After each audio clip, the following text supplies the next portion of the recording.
नमस्कार महाराष्ट्रातील माझ्या सर्व अभियोग्यताधारक बंधू आणि भगिनींनो, शासनाचा एक महत्त्वाचा काल निर्णय आल्याचा आपल्याला पाहायला मिळालेला आहे आणि 50 फक्त त्या ठिकाणी प्रेफरन्स देता येणार आहे। खरं तर विचार जर केला तर हे जे 50 प्रेफरन्स आहे, या 50 प्रेफरन्सचा विचार केला असता त्या ठिकाणी लकी ड्रॉ पद्धतीने तुम्हाला त्या ठिकाणी लक बाय फॅक्टर तुम्हाला त्या ठिकाणी जागा येऊ शकतात। आणि दुसरा महत्त्वाचा मुद्दा, या ठिकाणी गुणवत्तेला थोडासा धक्का पोहोचू शकतो, कारण की 50च जागा आणि 50 जागेमध्ये जर काही ठिकाणी जर पाहिलं तर मग जास्त मेरिटचे कॅन्डिडेट देखील असू शकतात अप्लाय करणारे, त्या ठिकाणी जास्त गुणांवाला देखील बाहेर पडू शकतो।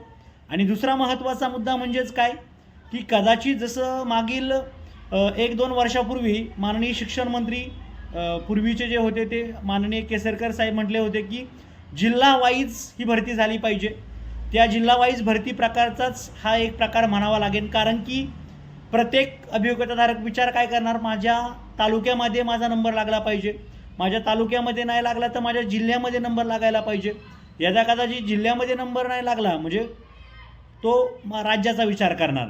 मग सांगायचं आहे काय मला एवढंच की जर तुम्हाला 50च प्रेफरन्स असेल तर काही जण फक्त त्याच्या तालुक्याच्या जागा असतील काही, तर त्याच जागा देणार तो बाकीच्या बाहेरच्या जागा आधी देणार नाही। मग अशा वेळेसला काय होईल, काही जिल्ह्यांमध्ये जर समजा अभियोग्यताधारकांचे मार्क जास्त असतील तर 100% तिथं मेरिट जास्त लागेल त्या 50 जागांसाठी, किंवा त्या 50 प्रेफरन्ससाठी जास्त मेरिटसुद्धा लागू शकतं समजा 50 जागा असतील तर।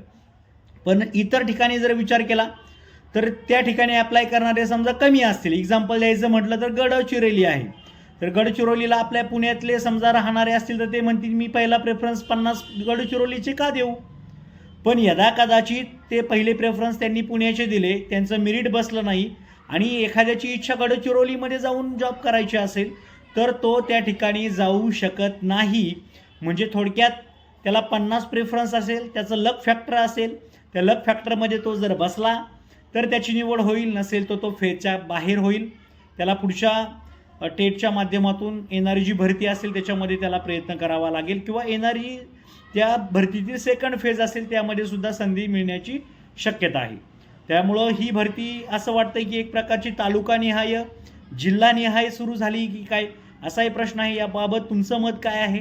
हे जे प्रेफरन्स आलेले आहेत 50 प्रेफरन्ससाठीच जी लॉक करण्याची सिस्टीम आहे ती योग्य आहे की अयोग्य, यावरती नक्कीच तुमच्या कमेंट्स तुम्ही करू शकता। Thank you so much.